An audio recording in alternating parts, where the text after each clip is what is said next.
사람의 말로 또 설득하는 말로 들리는 것이 아니라 어떤 논리와 생각으로 오는 것이 아니라 하나님의 능력으로 성령 가운데 임하는 은혜가 있기를 바랍니다. 그래서 하나님의 말씀으로 우리가 회개하는 것, 하나님의 말씀으로 돌이키는 것, 설득으로는 얼마 못 갑니다. 근데 성령으로 말미암아 돌이켜지면 제대로 돌이켜집니다. 오늘 그 은혜가 우리 모두에게 임하기를 바랍니다. 우리 옆분들에게 한번 인사를 합시다. 당신에게 성령의 임재가 필요합니다. 이렇게 인사를 합시다.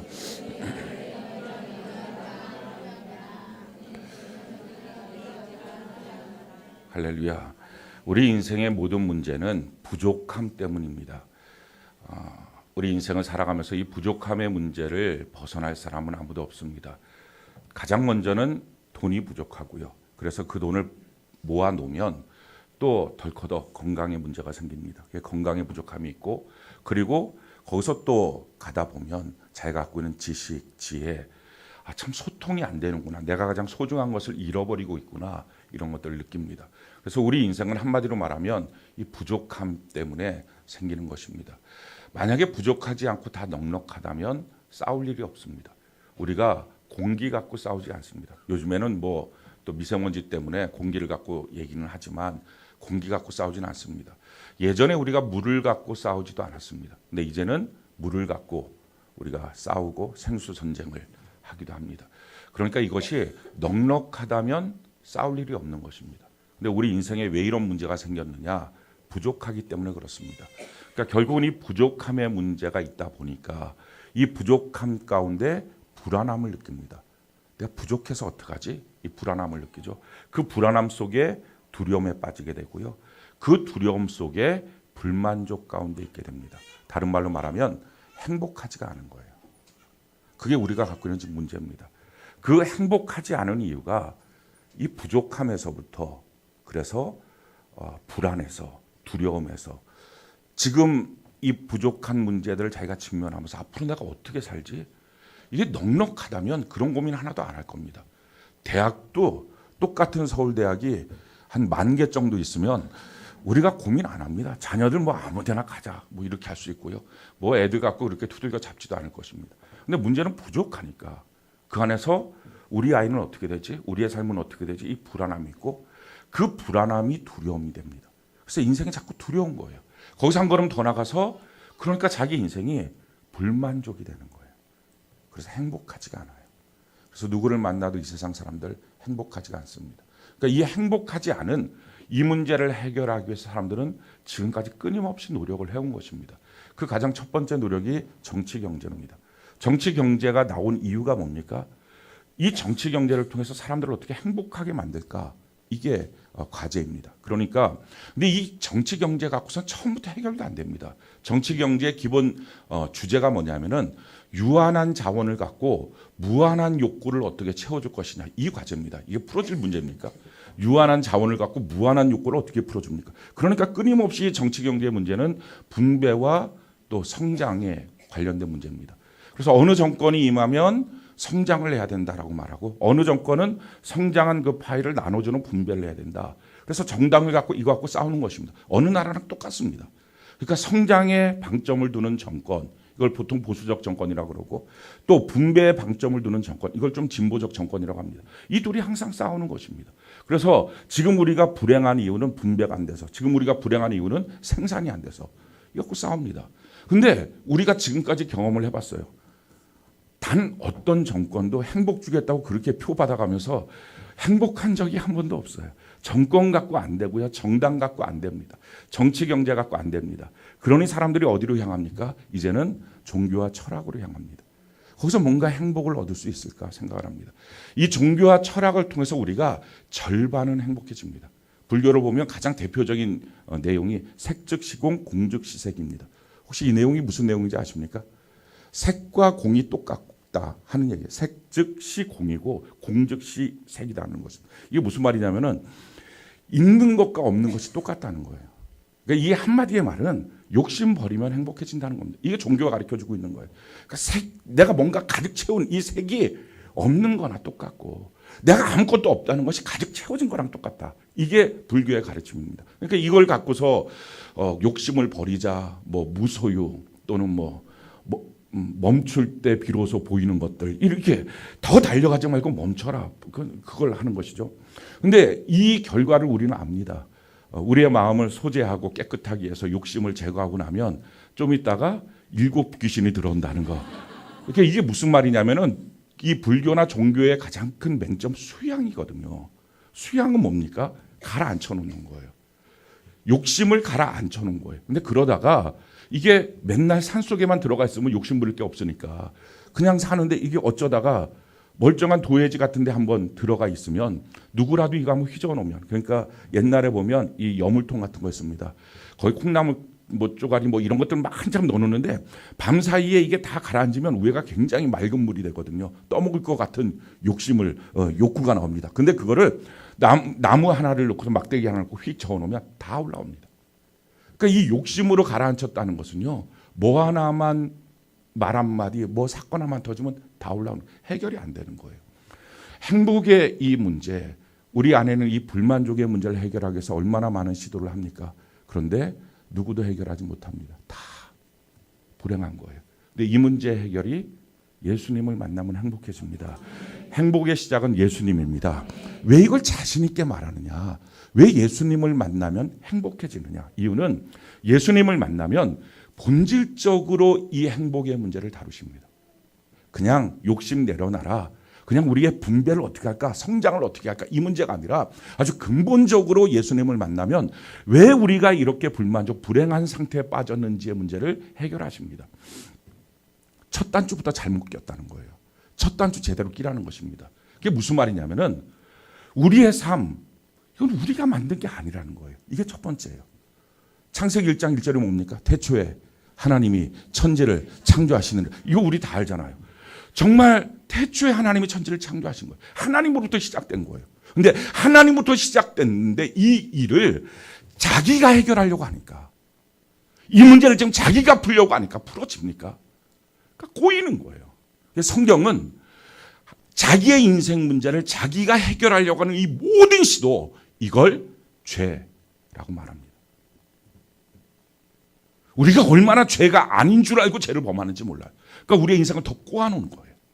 자기가 이 문제를 풀려고 하니까. 아니, 나라고 하는 존재가 만들어진 것도 내가 만든 게 아닌데, 아니 우리 가정도 성경을 보면 하나님이 만들어 놓은 건데, 또 내 삶도 하나님이, 내 자녀도 하나님이, 이 땅 모든 것을 하나님이 창조하셨는데, 그러면 하나님께로 돌아가야 되는데 그걸로 안 돌아가고 이 문제를 자기가 해결하려고 하니, 자기의 견해, 자기의 생각, 자기의 입맛대로, 자기의 노력으로 이걸 시도하니, 그게 처음부터 다 죄예요. 죄가 이거예요. 우리는 죄를 생각할 때 간음, 도적질, 미움, 다툼, 교만, 이런 것들을 죄라고 하는데 이건 죄악입니다. 죄로부터 나온 결과물들이에요. 그러니까 열매들이에요. 뿌리는 뭐예요? 우리가 이 문제를 해결하려고 해서 그렇습니다. 해결 안 돼요. 여러분, 여러분들의 문제를 여러분들이 해결하십니까? 하나도 해결 안 돼요. 그러니까 끊임없이 이 죄인들이 만나니까 싸우는 거예요. 왜? 자기 걸로 자기의 방식대로 해결하려고 하니까. 여러분들 그런 경우 많지 않습니까? 자녀 교육 때문에 부부간에 얘기하다가 부부간에 대판 싸우고 이혼할 지경 되고, 이런 가정들 꽤 많습니다. 그러니까 이게 뭔가를 해결하려고 하는데 우리는 자꾸 문제를 꼬아놓는 거예요. 왜? 이게 죄니까. 우리가 못 해결하는 거예요. 하나님부터 시작된 것을 어떻게 사람이 해결합니까? 그러니까 이 시도 자체가 죄예요. 이 죄인들이 만나서 더 갈등을 만들고, 이 죄인들이 서로 간에 상처를 주고 상처를 받습니다. 이 죄가 잠깐 멈춰지는 순간이 있습니다. 그때가 언제냐면은 한 남자가 한 여자를 만나서 깊이 사랑에 빠질 때입니다. 그러면 자기라고 하는 게 없어지는 거예요. 그를 위해서 자기를 다 줘도 아깝지가 않아요. 자기 시간, 물질 다 줘도 돼요. 막 줄 수 있어요. 문제는 1년이에요. 아시잖아. 이게 1년 넘지는 않아요. 이게 문제. 이게 평생 간다면 가정을 이루면 문제는 해결될 거예요. 왜? 자기라고 하는 이 마음이 없어지니까. 그러면 우리라고 하는 것만 해도 굉장히 행복해질 수 있으니까. 근데 자기라고 하는 게 이게 1년만 지나면 이 콩깍지가 벗겨지면서 정말 전쟁터가 또다시 가정이 되는 거예요. 해결이 안 되는 거예요.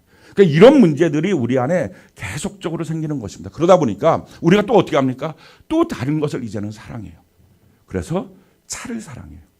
자동차를 사는 거예요. 그러면 3일 동안 닦고 졸고 기름칩니다. 너무 행복해요. 그런데 3일 넘어가서 뭐 하나 긁혀 먹어보십시오. 심장이 찢어지는 것 같아요. 2번만 긁혀 먹으면 똥차가 되는 거예요. 그러니까 별로 관심이 안 들어요. 집 사면 3개월 갑니다. 3개월이 가요. 근데 3개월 넘어가면 애들이 거기다가 뭐 하나 이렇게 볼펜으로 그려놓으면 맨 처음에 혼내키다가 나중에는 그래 마음대로 해라 이렇게 합니다. 관심이 없어요. 사람 결혼하면 1년 가고요. 그러니까 이게 오래를 못 가는 거예요. 마귀는 끊임없이 대체할 수 있는 사랑을 찾아가요. 우리가 알아요. 나의 이 불행의 문제를 해결할 수 있는 것은 사랑밖에 없다는 걸 우리가 경험해 본 거예요. 근데 우리가 만나는 모든 사랑은 유한해요. 그래서 불행해요. 돈을 사랑해도 유한해요. 이게 불행한 거예요. 성경이 우리에게 이렇게 말하죠. 요한 1서 2장 15절로 17절 우리 같이 한번 읽어볼까요? 시작. 이 세상이나 세상에 있는 것들을 사랑하지 말라. 누구든지 세상을 사랑하면 아버지의 사랑이 그 안에 있지 아니하니 이는 세상에 있는 모든 것이 육신의 정욕과 안목의 정욕과 이생의 자랑이니 다 아버지께로부터 온 것이 아니요 세상으로부터 온 것이라. 이 세상도 그 정욕도 지나가되 오직 하나님의 뜻을 행하는 자는 영원히 거하느니라. 아멘. 뭐라고 말합니까? 이 세상도 그 정욕도 지나가요. 지금 문제는 지나가는 이 사랑을 하는 거예요. 그러니까 얼마 안 있으면 더 큰 허전함, 더 큰 상처가 있는 거예요. 영원한 것들을 붙잡으라는 것입니다. 왜 이런 것들을 자꾸 사랑하게 만드느냐? 이유는 악한 마귀가 그걸 사랑하는 걸 통해서 대체되는 사랑을 통해서 잠깐 하나님께로 돌아가야 된다. 하나님의 사랑을 내가 만나야지. 이걸 잊어버리게 만드는 방법이에요. 그게 마귀의 지금 전략입니다. 사랑하는 성도 여러분, 하나님 우리 인생을 어떻게 만드셨어요? 우리가 그 원본을 알아야 우리가 어떻게 살아야 되는지를 압니다. 하나님 우리 만드신 것 한번 볼까요? 창세기 1장 27절 28절 우리 같이 한번 읽어볼까요? 시작. 하나님이 자기 형상 곧 하나님의 형상대로 사람을 창조하시되 남자 여자를 창조하시고 하나님이 그들에게 복을 주시며 하나님이 그들에게 이르시되 생육하고 번성하여 땅에 충만하라. 땅을 정복하라. 바다의 물고기와 하늘의 새와 땅에 움직이는 모든 생물을 다스리라 하십니다. 아멘. 하나님이 처음부터 복을 주셨어요. 뭘? 행복을 주셨어요. 그게 사람이에요. 우리는 하나님 안에서 행복, 무슨 말입니까? 만족하는 삶을 살게 되어 있어요. 그래서 하나님을 만나면 내 삶이 부족함이 없습니다. 여호와가 나의 목자가 되신 내가 부족함이 없습니다. 행복이 있는 거라고요. 그런데 하나님이 처음부터 사람은 행복하도록 만들어 놓으셨어요. 충만해도 행복하다는 거예요. 어디를 가든지 행복하다는 거예요. 몇 명이 됐든지 행복하다는 것입니다. 지금 불행한 이유는 인구수가 많아서 그런 문제가 생긴 게 아니에요. 수요, 공급 이 문제가 아니라고요. 하나님은 몇 명이 됐든 얼마나 번성하든 얼마나 창대해지든 행복할 수 있도록 만들어 놓으신 거예요. 거기서 한 걸음 더 나가서 하나님은 어떻게 하십니까? 창세기 2장 3절 우리 같이 한번 읽어볼까요? 시작. 하나님이 그 일곱째 날을 복되게 하사 거룩하게 하셨으니 이는 하나님이 그 창조하시며 만드시던 모든 일을 마치시고 그날에 안식하셨습니다. 하나님이 복된 날을 정해놓으셨어요. 그리고 우리의 복이 행복이 좀 적어지거든 다시 와서 거기서 행복을 공급받아라. 그게 완벽하게 만들어 놓으신 거예요. 그래서 하나님이 만들어 놓으신 땅이 뭐예요? 그게 에덴이에요. 그 에덴 땅의 특징이 뭡니까? 우리 창세기 2장 8절로 14절 우리 같이 한번 읽어볼까요? 시작. 여호와 하나님이 동방의 에덴에 동산을 창조하시고 그 지으신 사람을 거기 두시니라. 여호와 하나님이 그 땅에서 보기에 아름답고 먹기에 좋은 나무가 나게 하시니 동산 가운데에는 생명나무와 선악을 알게 하는 나무도 있더라. 강이 에덴에서 흘러나와 동산을 적시고 거기서부터 갈라져 네 근원이 되었으니 첫째의 이름은 비손이라. 금이 있는 하일라 온 땅을 둘렀으며 그 땅의 금은 순금이요 그곳에는 베델리엄과 호마노도 있으며 둘째 강의 이름은 기손이라. 구스 온 땅을 둘렸고 셋째 강의 이름은 hit데겔이라. 아수르 동쪽으로 흘렀으며 넷째 강은 유브라데더라. 자, 그 땅을 뭐라고 말해요? 그 땅은 에덴 동산이라는 거예요. 에덴 기쁨의 땅이라는 거예요. 우리가 만족하고 행복할 수 있는 땅이에요. 그 땅에는 뭐가 있습니까? 보기에 아름답고 먹기에 좋은 나무가 풍성했어요. 만족한 거예요. 부족함이 없는 거예요. 넉넉한 거예요. 그렇게 하나님 만들어 놓으셨어요. 그 땅을 흐르는 강이 넷이 있었어요. 첫 번째 11절에 보니까 비손이에요. 그 금 있는 곳을 막 흘렀다는 거예요. 이 비손이라는 말의 뜻은 막 뛰쳐오르다는 거예요. 얼마나 생동감 있습니까? 막 금이 뛰쳐오르는 거예요. 잡으면 내 거예요. 막 뛰쳐오르는 거예요. 막 뛰쳐오르는 거예요. 그런데 잡을 필요가 없어요. 맨날 뛰쳐오르니까. 그게 오늘 하루만 뛰쳐오른다. 느닷없이 천사가 한번 동할 때나 뛰쳐오른다. 이럴 때나 바쁜 거지. 이게 허건 날마다 뛰쳐오르면 그걸 뭘 잡습니까? 그러니까 그냥 금 분수를 보는 거예요. 아, 좋다. 근데 이걸로 끝나는 거예요. 그런 풍성함이에요. 자, 두 번째는요. 13절에 보니까 둘째 강의 이름 기온이라. 거기는요. 은혜라는 뜻이에요. 은총이라는 뜻이에에 14절에 보니까 셋째 강이면 히데겔. 이것은 열매라는 뜻이에요. 넷째 강의 이름은 유브라데. 이건 능력이라는 뜻이에요. 그러니까 막 생기가 있고 뛰쳐나오는 부여가 있고 그리고 거기는 은혜가 넘치고 거기는 열매가 있고 거기 능력이 있는 땅. 이게 하나님이 만드신 창조의 세계입니다. 근데 이 세계가 어떻게 망가졌어요? 우리가 다 아는 거예요.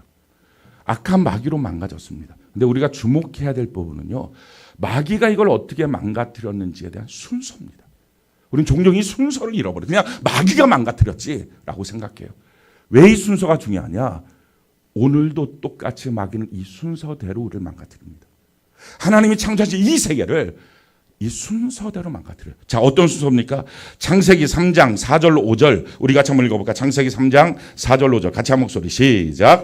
뱀이 여자에게 이르되 너희가 결코 죽지 아니하리라. 너희가 그것을 먹는 날에는 너희 눈이 밝아져 하나님과 같이 되어 선악을 알 줄 하나님이 아심이니라. 자, 어떻게 아신다고? 제일 첫 번째 4절에 보니까 너희가 결코 죽지 아니하리라. 이거 뭡니까? 하나님은 반드시 죽는다. 하나님의 말씀을 선악과를 먹으면. 근데 마귀가 어떻게 해요? 결코 죽지 않아. 지금 뭘 만드는 거예요? 말씀에 대한 불신, 말씀을 모르는 무지, 또 말씀에 대한 반역. 이게 첫 번째예요. 그러니까 모든 마귀의 일은요. 말씀으로부터 멀어지게 하는 것입니다. 모든 마귀의 일은 예배를 패하게 하는 것입니다. 성경을 못 읽게 하는 것입니다. 오늘날 교회가에서도 성경 읽지 않는 성도들이 너무 많습니다. 왜요? 마귀 장난이에요. 우리 정신 똑바로 차려야 돼요. 예배를 패하면서 별 문제 없다고 생각합니다. 그게 마귀가 지금 시작하고 있다는 걸 모릅니다. 자기 인생의 선택이 예배를 패하는 길로 가면서도 자기 인생이 지금 어디로 가고 있는지 전혀 모르고 갑니다. 이게 첫 번째예요. 자, 그렇게 하고 두 번째가 뭐가 됩니까? 너가 하나님 돼. 너가 하나님 돼. 자기가 자기의 인생 문제를 해결하도록 시도하게 만듭니다. 그러니까 뭐예요? 죄예요. 그게 마귀의 시도로, 이 시도로 다 망가졌어요. 자, 어떻게 됐습니까? 창세기 3장 10절 우리 같이 한번 읽어볼까요? 시작. 이르되 내가 동산에서 하나님의 소리를 듣고 내가 벗었으므로 두려워하여 숨었나이다. 자, 그들이 타락하고 난 다음에 나타난 결과 벗었으므로 부족감을 느꼈어요. 거기서 한 걸음 더 나서 두려워요. 불안이에요. 그에 마침내 어떻게 됩니까? 숨었어요. 불만족해요. 만족하지 않아요. 이 결과가 나온 거예요. 사랑하는 성도 여러분, 우리가 반드시 좀 경각심을 가져야 됩니다. 지금 나와 말씀의 거리는 어떤가? 또 한 가지, 지금 나는 나의 인생의 결정과 선택을 어디로 가고 있는가? 지금 마귀가 노리고 있는 그대로 말씀과 멀어지는 선택을 하게 만드는가? 말씀 안으로 들어가는 선택을 하게 만드는가? 난 지금 어디에 서 있는가? 정신 똑바로 차리고 봐야 합니다. 지금 나의 주신 에덴 동산을 내가 다시 회복하게 만드는 길인가? 아니면 에덴을 파괴하게 만드는 길인가? 사람들은요, 가정의 행복을 위해서 예배를 패합니다. 남편하고 같이 있어야죠. 아이들과 같이 있어야죠. 자기가 자기의 가정을 만들려고 하는 그 모든 시도가 죄라니까요. 자기가 자기의 직장을 만들려고 하는 그 모든 시도가 죄라니까요. 예배 왜 패합니까? 돈 벌려고요. 죄라니까요. 이게 마귀의 시도예요. 말씀으로 멀어지게 만들고 말씀이 없는 사람이니까 당연히 자기가 문제를 더 힘써 해결하게 만듭니다. 자, 이와 같은 죄악 가운데 있을 때 사람은 크게 두 종류의 사람으로 나뉘어집니다. 첫 번째는요, 자기가 자기를 보호하기 위해서 애쓰는 사람들이 생겨요. 그게 성을 쌓는 사람이에요. 자, 창세기 4장 16절로 17절 우리 같이 한번 읽어볼까요? 시작. 가인이 여호와 앞을 떠나서 에덴 동쪽 놋 땅에 거주하더니 아내와 동침함에 그가 임신하여 에녹을 낳은지라. 가인이 성을 쌓고 그의 아들의 이름으로 성을 이름하여 에녹이라 하였더라. 하나님을 떠난 백성들의 제일 첫 번째 특징, 이건 뭡니까? 성을 쌓는 거예요. 자기가 자기를 보호하고, 그러니까 자기가 자기의 가정에 성을 쌓습니다. 자기 자녀를 위한 성을 쌓습니다. 자기의 사업장을 위한 돈의 성을 쌓습니다. 근데 그 성 안에서 어떤 일들이 생기는지 아십니까? 제일 첫 번째 생겼던 일, 창세기 4장 19절 우리가 한번 읽어볼까요? 시작. 라멕이 두 아내를 맞이하였으니 하나의 이름은 아다요, 하나의 이름은 실라더라. 하나님은 한 사람이 한 사람을 만나도록 창조하셨는데 스스로가 두 아내를 맞이합니다. 성적 타락. 이 그 성 안에서 일어난 거예요. 자, 두 번째 특징은 뭡니까? 창세기 4장 22절로 24절 우리 같이 한번 읽어볼까요? 시작. 신라는 두발 가인을 낳았으니 그는 구리와 쇠로 여러 가지 기구를 만드는 자요. 두발 가인의 누이는 나아마였더라. 라멕이 아내들에게 이르되 아다 신라여 내 목소리를 들으라. 라멕의 아내들이여 내 말을 들으라. 나의 상처로 말미암아 내가 사람을 죽였고 나의 상함으로 말미암아 소년을 죽였도다. 가인을 위하여는 벌이 7배일진데 라멕을 위하여는 벌이 77배이로다 하였더라. 거기서 두발 가인이라고 하는 사람이 구리와 쇠로 여러 가지 기구, 이 기구라고 하는 단어를 보면 무기입니다. 싸우는 거예요. 폭력. 그래서 자기의 상처, 자기의 상함으로 사람을 죽여버려요. 내 마음이 상했다고 사람을 죽여버려요.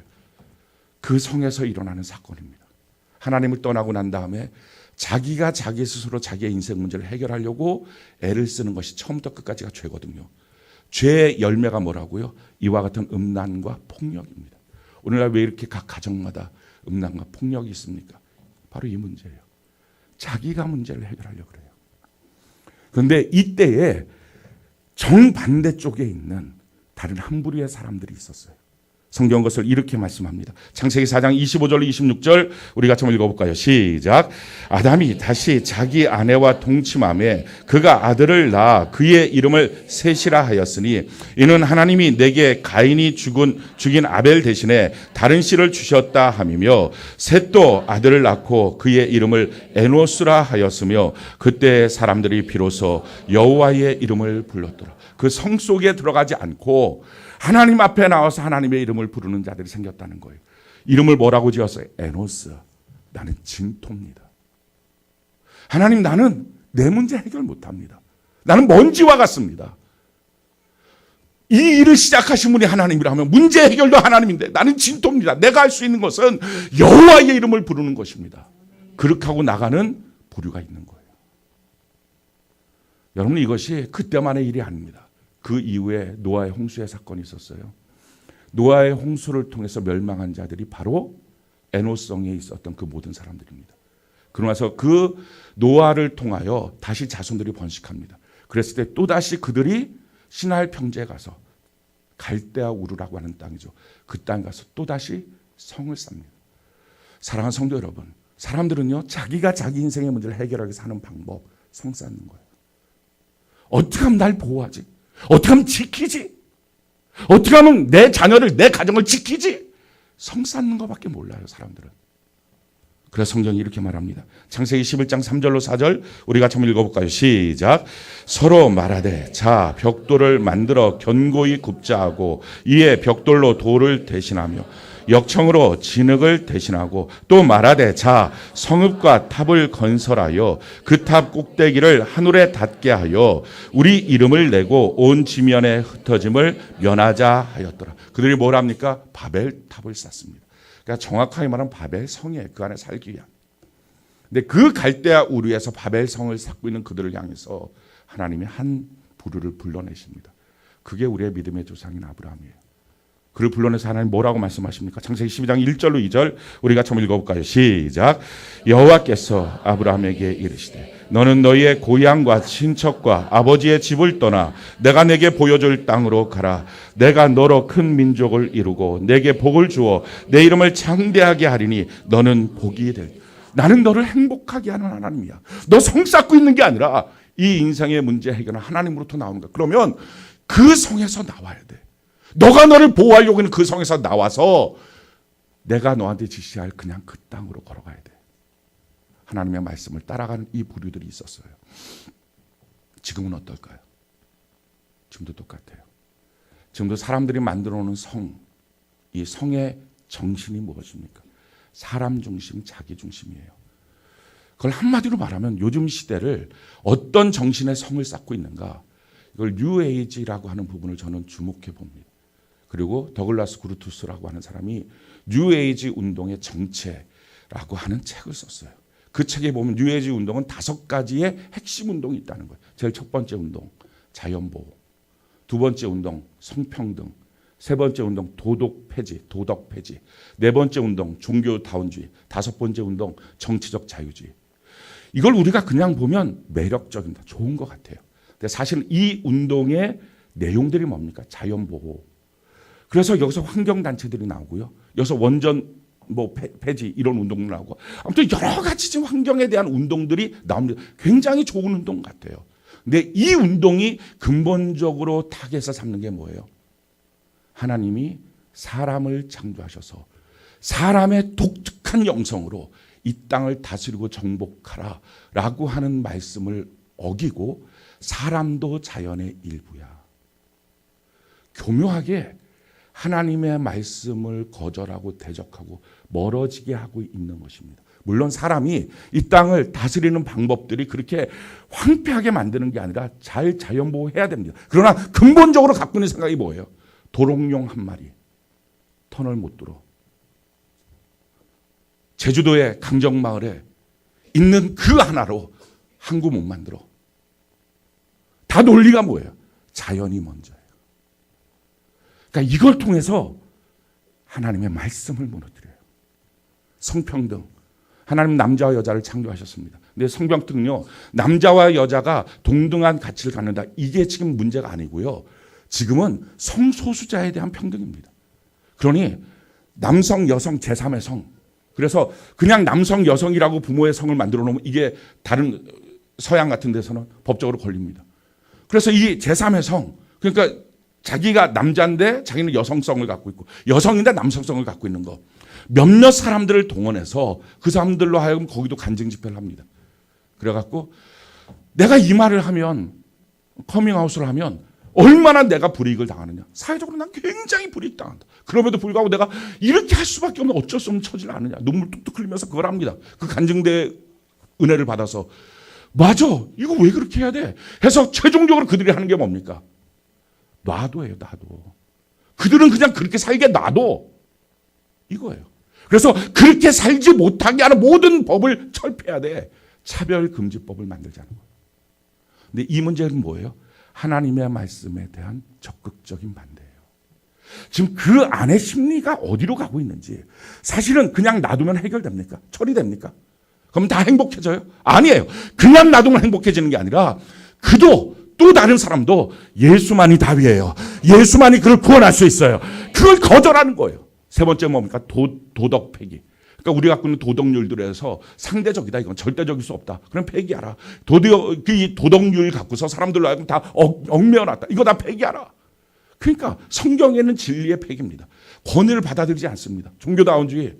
그러니까 다 똑같은 종교인데 왜 싸우게 만드냐. 아무데나 다 믿게 하라. 그래서 사람을 갈등이 없게 만들라. 예수만이 유일한 구원자다. 이거 다 폐기하는 거예요. 정치적 자유주의. 이런 것들을 법제적으로 돕도록 만드는 운동입니다. 그러니까 지금 이 운동 자체가 근본적인 문제가 있다라고 말하기 전에 사실은 이 운동들이 지향하는 점이 뭐예요? 그리고 이 운동들이 지향해서 가장 많이 박해를 받고 가장 많이 도전받고 있는 곳이 어디예요? 그게 교회예요. 그게 성경이에요. 하나님의 말씀으로부터 멀어지게 만드는 것. 그 다음에 뭐래요? 그래 너가 하나님 돼. 인본주의. 그게 오늘날의 성이에요. 사람들 그 성 안에 다 들어가 살아요. 아니 심지어는 기독교인조차도 내가 지금 무엇을 하고 있는지, 내가 지금 뭘 무너뜨리고 있는지 그걸 몰라요. 내가 지금 하나님의 말씀을 대적하고 있는 삶을 살아가고 있다. 이걸 깨닫지 못하는 거예요.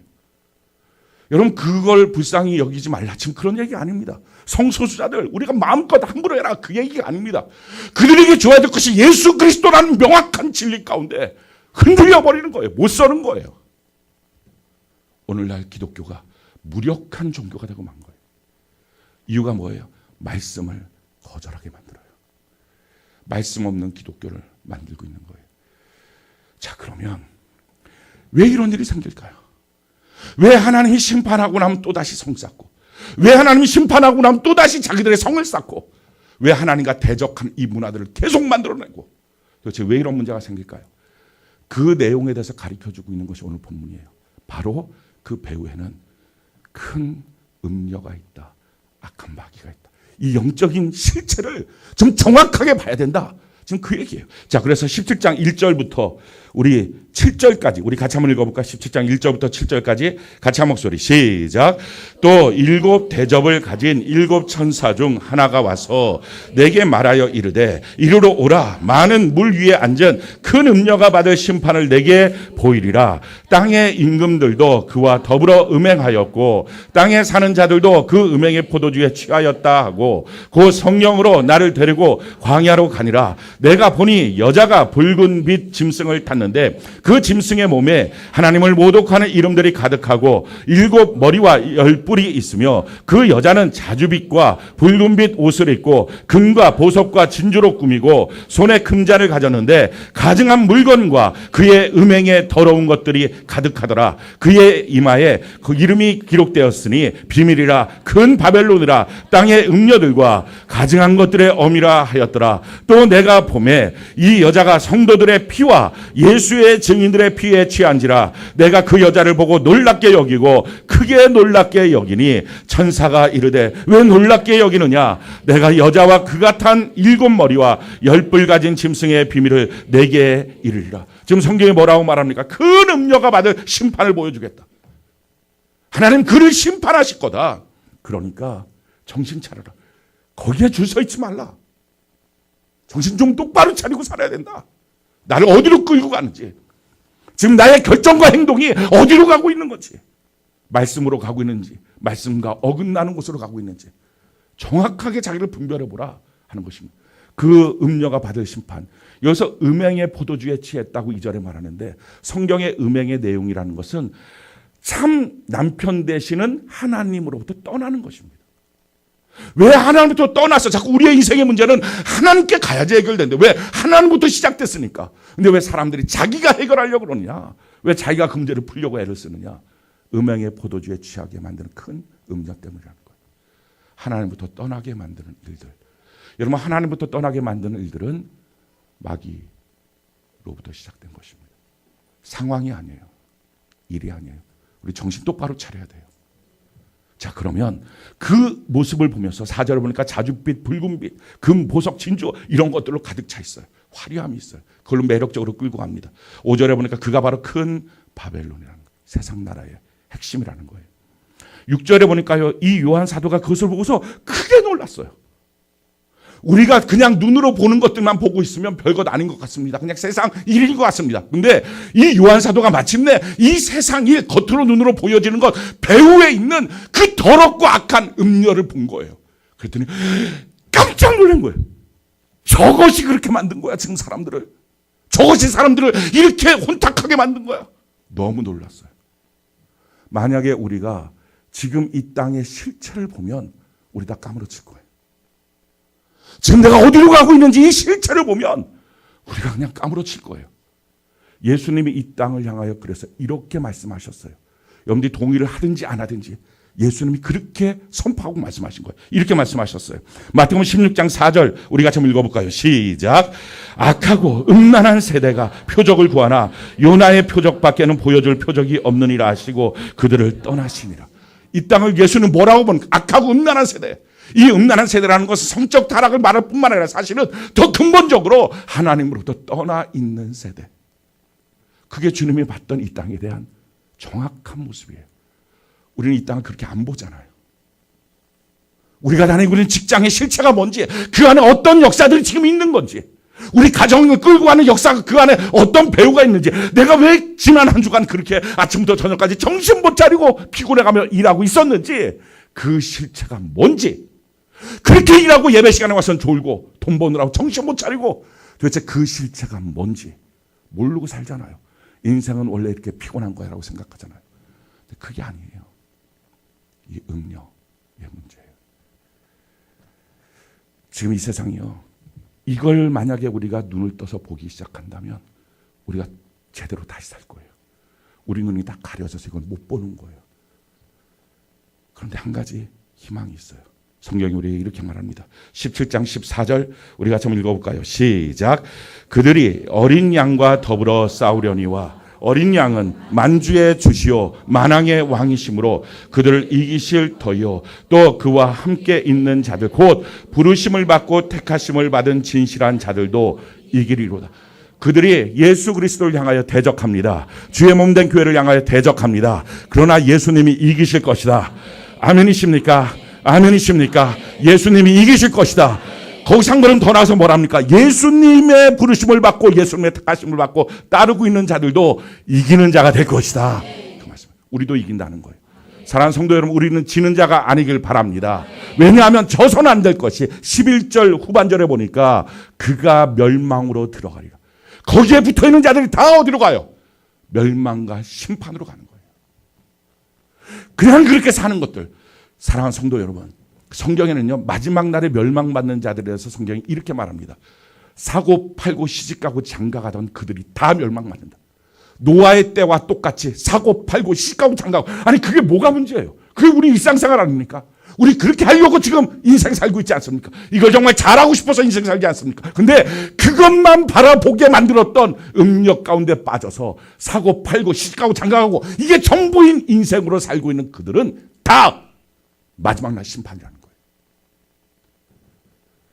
여러분들의 인생이 지금 어떤 궤도에 있습니까? 특별한 범죄가 아니고요. 일상 속에서의 타락이에요. 일상 속에서의 심판이에요. 하나님의 백성들이 이긴다는 거예요. 저와 여러분들이 하나님의 백성으로 이기는 자가 되기를 바랍니다. 자, 그러면 우리가 어떻게 예수를 따라가서 이기게 됩니까? 하나님 우리를 어떻게 이기는 자들로 만들어 가십니까? 성경에 보면 이 하나님을 떠난 음행의 문제를 다루고 있는 성경이 호세아입니다. 저는 여러분들이 호세아서를 잘 읽어봤으면 좋겠어요. 근데 호세아서 특별히 2장에 보면 거기에 대한 하나님의 어떻게 하나님의 백성들을 세워가시는지에 대한 내용이 나옵니다. 하나님 우리를 그렇게 세워가십니다. 우리가 그 사실을 알아야 됩니다. 자, 제일 첫 번째 하나님이 하시는 일이 이것입니다. 음행에 빠지는 우리 전체, 하나님을 떠나서 우리가 우리 문제를 해결하고 싶어서 애를 쓰고 있는 우리 전체를 향해서 하나님이 하시는 말씀, 어떻게 하나님의 백성들을 훈련시킵니까? 이렇게 하신다는 거예요. 호세아 2장 7절로 10절 우리 같이 한번 한 목소리 한번 읽어볼까요? 자, 시작.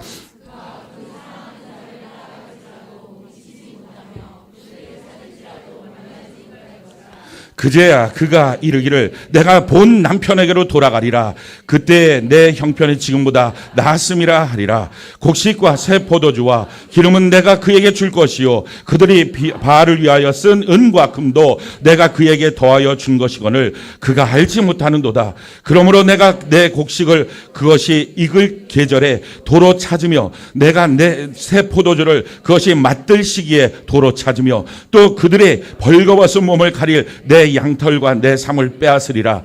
이제 내가 그 수치를 그 시험하는 사랑하는 자의 눈앞에서 드러내리니 그를 내 손에서 건져낼 사람이 없으리라. 아멘. 제일 첫 번째요. 하나님이 하시는 방법은 나의 짝사랑이 얼마나 고통스러운지를 깨닫게 하십니다. 여러분 이 땅에는 모든 사람들은 다 짝사랑하고 살아요. 뭘 사랑해요? 돈을. 문제는 그렇게 돈을 사랑해요. 어떤 성도가 이랬다 그래요. 그 좋은 돈을 왜 포기하고 놔야 되냐고. 정말 우리는 뜨겁게 사랑합니다.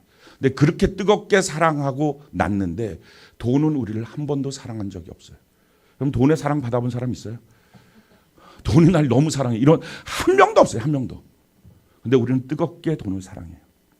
뜨겁게 자리를 사랑하고 뜨겁게 회사를 사랑하고 회사가 나를 사랑하는 거 경험해 본 적 있습니까? 없어요. 우리의 이 짝사랑 이거를 발가벗겨 드러내세요.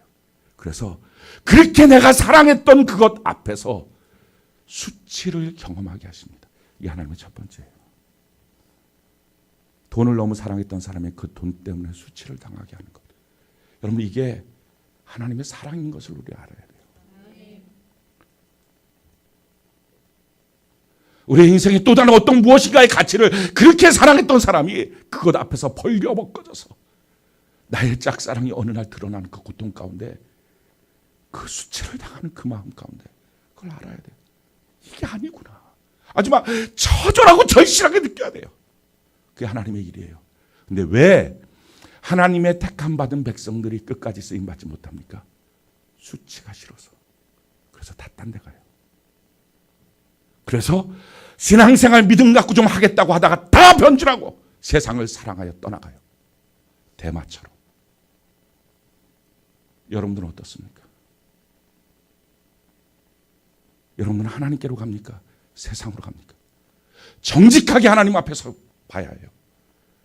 지금 내가 음료를 따라가고 있는지 아니면 하나님을 향하고 있는지, 만주의 주여 만왕의 왕인 주님 앞에 내가 붙어서 주님이 이기실 때 나도 이기는 자로 서 있는지. 사랑하는 성도 여러분, 수치가 싫은 거예요. 교회 나와서 수치가 싫어서 그렇게 기도하다가 자기 기도가 응답이 안 되고 자기의 수치가 드러날 쯤 되면 던져버리고 떠나는 거예요. 사실 그 수치를 드러내는 것이 하나님의 전략이고 방법인데, 수치가 드러나야 다시는 그걸 안 쫓아가는데, 다시는 그 짓을 안 하는데, 그게 나를 살린다고 그렇게 쫓아가지 않는데, 수치가 드러날까 봐. 그 수치가 드러날까 봐. 사랑하는 성도 여러분, 뭘 두려워합니까? 하나님으로부터 버림받는 게 두렵습니까? 수치가 두렵습니까? 우리 다 예수 믿는 사람이에요. 정말 예수 믿고 있다면 내가 두려워하는 게 뭔지. 물론 누구도 이 자리에서 벌거벗겨지는 수치를 좋아하는 사람은 한 명도 없어요. 저도 그렇고 여러분도 그렇고. 하지만 만약에 둘 중에 하나를 선택하면 하나님으로부터의 버림받음과 이 수치, 넌 그 중에 뭘 선택하냐라고 물어볼 때 왜 갈등하십니까? 왜 거기서 힘들어하십니까? 지금 자기가 무엇을 선택하고 갑니까? 사랑하는 성도 여러분, 하나님의 백성 이기는 자들은요, 수치를 통과한 자. 수치를 통과하지 않고 싶은 이 교회에서도 자기 자가 불끈불끈 일어나고, 자기의 고집, 자기의 견해, 자기가 마침내 더 이상 못 맡기겠다고 하나님께 기도를 이제 못하겠다고, 예배를 이제 못하겠다고, 말씀을 이제 못하겠다고, 자기가 이 문제 해결하겠다고 하나님 던져버리고 수치가 두려워서 끝까지 주 앞에 설 자가 누굽니까? 구원받은 백성이 정말 누굽니까? 아니, 구원에 대한 그 열망의 사람이 누굽니까? 수치를 통과한 자들에게 하나님이 하시는 게 있어요. 사실 이 수치는 그냥 막 오는 거예요. 근데 오는데 자기가 막 억지로 수치를 받으려고 벌거벗고 다닐 필요는 없어요. 그냥 수치는 와요. 도망만 안 가면 수치는 와요. 가만히만 있으면 벌거벗겨져요. 우리가 스스로 벌거벗을 필요는 없어요. 그냥 주님만 바라보고 나는 끝까지 믿을래요 하고 가만히 있으면 주님이 그 문제를 수치 없이 해결해 주시는 게 아니라 수치 가운데 들어가게 하세요. 그걸 알아야 돼요. 그거 싫습니까? 그래야 그때부터 이기는데, 그래야 이 세상 정신에서부터 이기는데, 그게 하나님의 훈련인데, 그걸 통과한 자들에게 하나님이 광야로 인도하십니다. 그래서 성경이 이렇게 말해요. 호세아서에 보면요, 호세아 2장 14절로 15절, 바로 그 10절까지 말씀하시고 그 다음에 하나님이 어디로 이끌어 가시는가. 호세아 2장 14절로 15절 우리 같이 한번 읽어볼까요? 시작. 그러므로 보라, 내가 그를 달러 거친 들로 데리고 가서 말로 위로하고 거기서 비로소 그의 포도원을 그에게 주고 아골 골짜기로 소망의 문을 삼아 주리니 그가 거기서 응대하기를 어렸을 때와 애굽 땅에서 올라오던 날과 같이 하리라. 거친 광야로 갑니다. 거친 들로 데리고 가요. 아골 골짜기 사망의 문에서 서 있을 때 거기서부터 소망의 문이 열리는 거예요. 사랑하는 성도 여러분, 우리는요 망해서 주 떠나는 사람 한 명도 없어요. 그거 아십니까? 여러분, 교회 안에서 망해서 주 떠나는 사람이 있습니까? 한 명도 없어요. 망할까 봐 떠나요. 룻기서도 그걸 보여주잖아요. 흉년이 몰려오니까 굶어 죽을까 봐 떠나요. 실질적으로 흉년을 경험하지도 않아놓고. 이렇게 가다가는 다음 달 살기가 어려울까 봐 주를 떠나요. 기왕이면 살아보지. 해보지. 정말 주님의 전능함을 믿고 있다면, 그 말이 그동안 허언이 아니었다면, 아마 여러분들이 이렇게 질문할 거예요. 그러다가 정말 굶어 죽으면 그럼 천국 아니에요? 지옥이에요? 진짜 천국을 믿고 있다면 빨리 가면 좋지. 뭘 이 땅에서 고생하고 오래 살려고. 무슨 영화를 보겠다고. 그래서 기껏 달려가서 뭐합니까? 그 돈 벌어서 사고 팔고 시집가고 장가가고 주님을 점점 잃어버리고. 사랑하는 성도 여러분, 우리 하나님께서 우리를 광야로 끌고 가서 거기 악을 골짜기에서 소망의 문을 열어주시는 거기까지 우리 가야 돼요. 그러기 위해서는요, 수치가 경험돼야 돼요. 수치 감추려고 하지 말고요. 그냥 수치를 기도 제목으로 내세요. 우리 기도 제목 되게 안 내잖아요. 수치는 안 내요. 기도 제목 내라면 성령 충만 이런 거나 내지, 성령 충만하기 전에 수치 충만을 먼저 내야 돼요. 주님 앞에 나가고. 그래서 성경이 우리에게 이렇게 말합니다. 신명기 8장 2절로 3절. 그 광야에서 나를 어떻게 만드시는지 우리 같이 한번 읽어볼까요? 시작. 내 하나님 여호와께서 이 40년 동안에 내게 광야의 길을 걷게 하신 것을 기억하라. 이는 너를 낮추시며 너를 시험하사 내 마음이 어떠한지 그 명령을 지키는지 지키지 않는지 알려 하심이라. 너를 낮추시며 너를 줄이게 하시며 또 너도 알지 못하며 내 조상들도 알지 못하던 만나를 내게 먹이신 것은 사람이 떡으로만 사는 것이 아니요 여호와의 입에서 나오는 모든 말씀으로 사는 줄을 내가 알게 하려 하십니다. 하나님은 우리를 낮추십니다. 하나님 우리의 마음을 테스트하십니다. 정말 어떤지. 그 낮추는 과정 속에서도, 줄이는 과정 속에서도 하나님의 명령을 지키는지 지키지 않는지 그거 보시기 원해요. 그러다 굶어 죽으면요, 나 죽는 건 괜찮은데 내 자녀들은 같이 세트로 천국 가면 너무 좋지. 도대체 뭐가 문제예요? 그러니까 자기가 지금 고민하고 있는 문제가 뭔지 마귀는요, 가만히 생각해 보면 말도 안 되는 것 갖고 우리를 고민시킵니다. 도대체 뭐가 문제예요? 이렇게 살면 이번 달 월세를 못 내는데, 그럼 월세 훨씬 적은 데로 가요. 그러면 짐들은 어떻게 하고 정리하고요? 짐 없애요. 그렇게 없다면 뭘 먹고 살아요? 그냥 천국 가요. 그냥 자꾸 우리 좀 괴로워하지 말고 고민할 거 좀. 천국에 못 가는 게 고민이고 하나님을 버리는 게 고민이고 하나님을 떠나는 게 고민이지 뭡니까? 마지막 주님 앞에 섰을 때 내가 너를 도무지 알지 못하겠다 말씀하시는 게 고민이지. 정말 예수님을 믿고 있다면. 그래서 묻습니다. 여러분의 신앙은 진짜입니까? 정말입니까? 우리의 신앙의 진짜는요, 나의 현장 앞에서 확인되는 거예요. 나의 수치 앞에서 내가 어떻게 반응하는지, 나의 광야 속에서 내가 어떻게 반응하는지. 하나님이 광야 생활을 통해서 우리에게 뭘 하십니까? 이렇게 낮추시고 줄이게 하셔서 뭘 만드십니까? 마침내 사람이 떡으로만 사는 것 아니에요. 여러분 월급으로 사는 거 아니에요. 돈으로만 사는 거 아니에요. 여호와 입에서 나오는 말씀으로 사는 것입니다. 이거 믿도록 하는 거. 마귀가 하는 일이 뭐라고요? 말씀을 무너뜨리는 거. 말씀부터 멀어지게 하는 거. 그런데 하나님이 지금 하시는 일이 뭐예요? 너 수치당해. 너 좀 못 살아도 돼. 너 좀 낮아져도 돼. 그래서 정말 세상이 점점 싫어져 봐. 세상을 점점 안 따라가는 사람이 돼봐. 그리고서 그 가운데서 하나님의 말씀만으로 살아보겠습니다 라는 사람이 돼봐. 그거 두렵습니까? 어떤 게 두려운 거죠? 그렇게 하면 뭐가 두려운 거죠? 집이 작아지는 거, 차가 없어지는 거, 자기 자녀 뭔가 해줄 수 있는 거 못 해주는 거. 아니 뭐가 두려운 거예요? 뭐가 그렇게 겁이 나는 거예요? 뭐가 그렇게 자기 인생에 너무 큰 문제예요? 정말 한번 실체를 보라고요. 내가 지금까지 뭐 때문에 이렇게 두려워하고 벌벌 떨었나? 부족하니까 두려워했고요. 그래서 불만족해서 해결이 안 되니까. 그래서 문제가 뭐예요? 자기가 그 문제 풀려고 그래. 그래서 처음부터 끝까지 죄였어요. 그러면 이제 하나님께로 돌아가야 되는데 또다시 그 문제 자기가 풀려고 합니까? 하나님 이 모든 과정을 통해서 우리에게 무엇을 약속하셨습니까? 이건 분명히 하나님의 약속이에요. 신명기 8장 16절 우리 같이 한번 읽어볼까요? 시작. 내 조상들도 알지 못하던 만나를 광야에서 내게 먹이셨나니 이는 다 너를 낮추시며 너를 시험하사 마침내 내게 복을 주려 하심이었느니라. 아멘이십니까?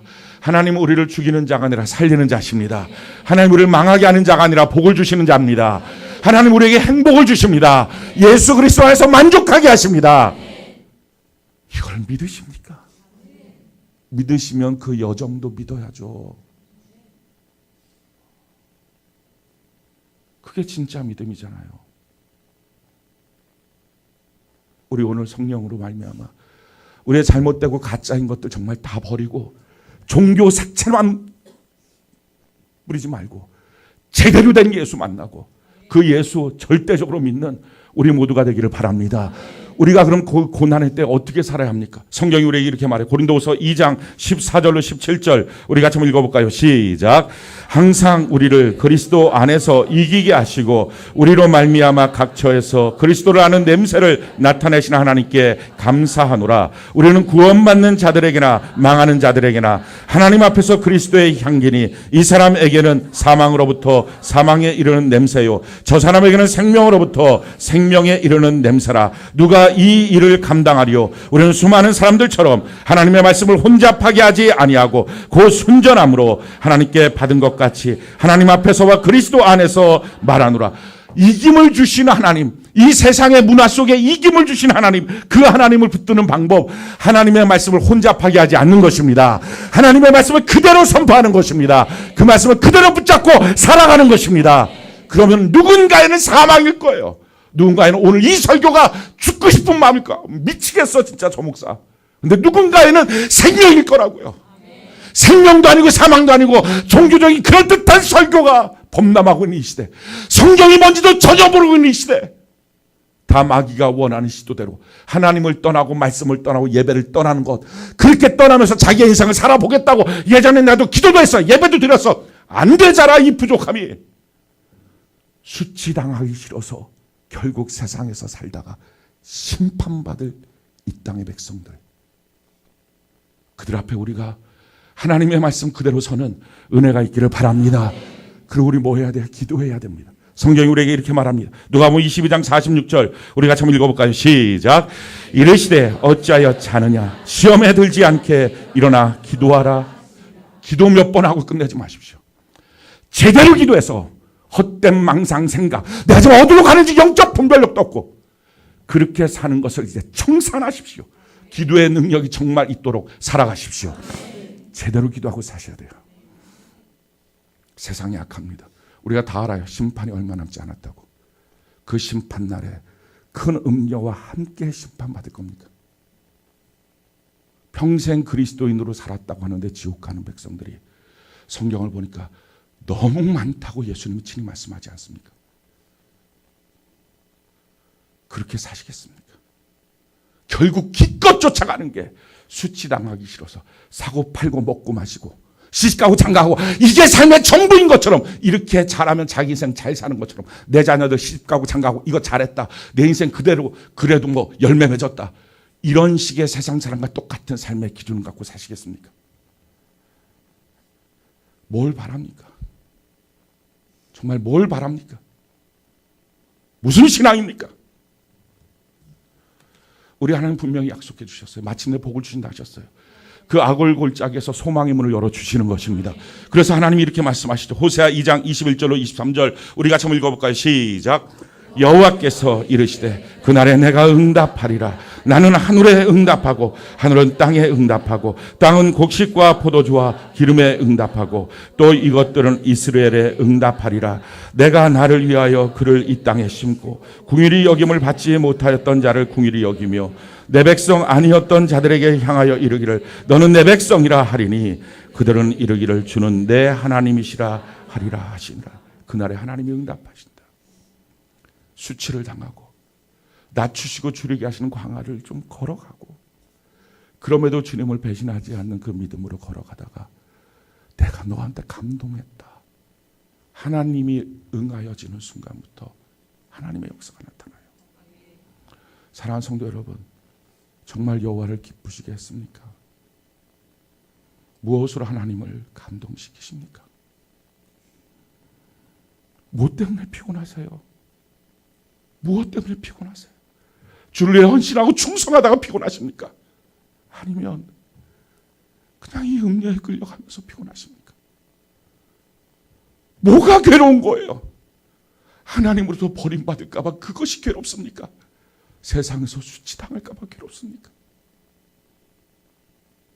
여러분들의 고민거리가 무엇입니까? 성경은 우리에게 너무 분명히 약속합니다. 시편 128편 1절 6절 우리 같이 한번 읽어볼까요? 시작. 여호와를 경외하며 그의 길을 걷는 자마다 복이 있도다. 내가 내 손이 수고한 대로 먹을 것이라. 내가 복되고 형통하리로다. 내 집 안방에 있는 내 아내는 결실한 포도나무 같으며 내 식탁에 둘러 앉은 자식들은 어린 감람나무 같으리로다.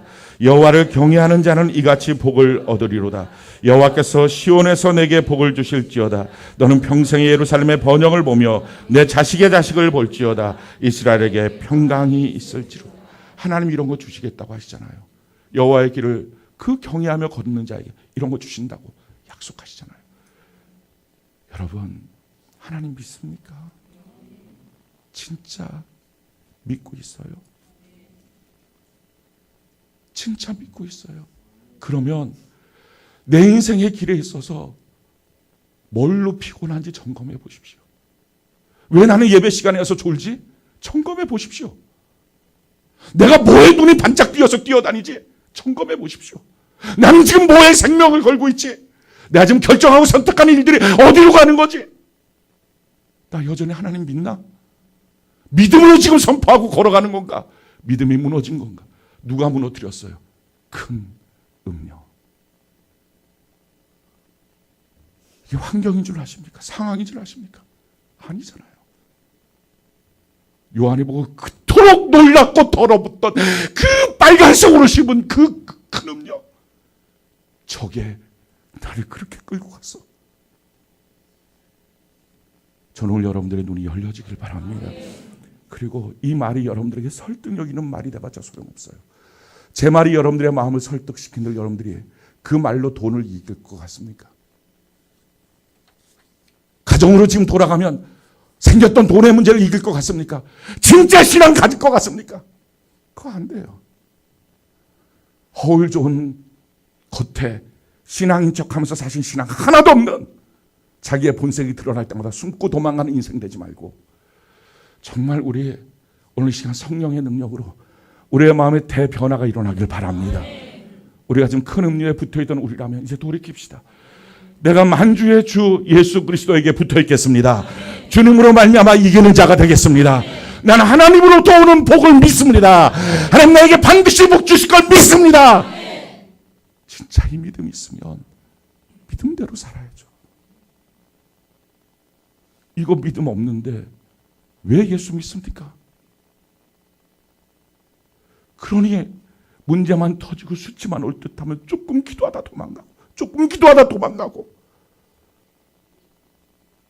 이것도 아니고 저것도 아니고 교회는 나오는데 믿음은 없고 예수를 믿는다고 하는데 나의 현장에서의 믿음의 선포와 고백과 행위와 결단은 없고 죽으면 죽으리라 이 말이 너무 큰 그런 말처럼 보이고 자기에게는 해당이 안 되는 너무 두려운 말처럼 보이고 우리 오늘 정말 성령의 능력이 필요해요. 하나님의 말씀을 제대로 믿는 성령의 능력이 우리 모두에게 이 밤에 부어지기를 바랍니다. 우리 같이 하나님 앞에